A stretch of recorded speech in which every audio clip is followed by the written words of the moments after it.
federally administered tribal areas in Pakistan are home to some of the most dangerous terrorists and extremists that we face.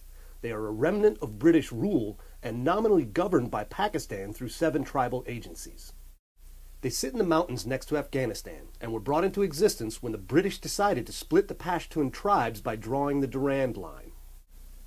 They negotiated the current border with Afghan King Abdur Rahman Khan in order to weaken the Pashtun tribes and create a buffer zone with the then Russian Empire. The tribes have always disputed this border and have been in conflict with both the Afghan and Pakistani governments ever since. When the U.S. toppled the Taliban in late 2001, many of them, as well as their al-Qaeda allies, took refuge in these tribal areas. The U.S. put extensive pressure on Pakistani President Pervez Musharraf to take action against these safe havens in both the tribal areas as well as the neighboring Northwest Frontier Province.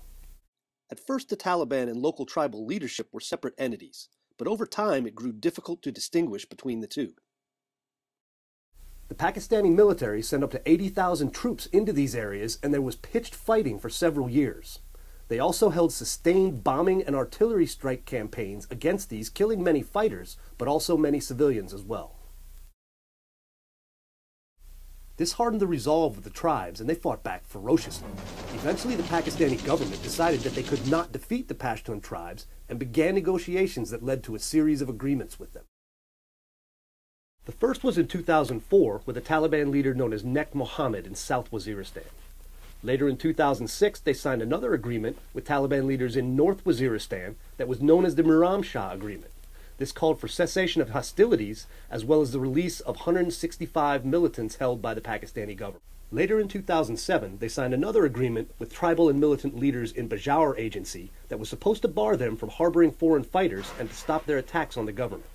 The government, in turn, agreed not to make arrests without consulting tribal leaders first and to cease military operations against them. These deals did not lead to security for Pakistan, as attacks on government, property, and personnel continued. They also allowed the militants to recruit, refit, and retrain in relative safety. They strengthened their own forces as well as those that had come across the border from Afghanistan.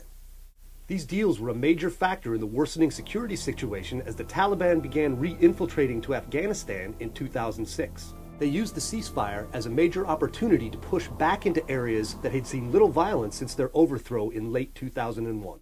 The current situation has the militants in Afghanistan in control of more territory than they have since they were toppled.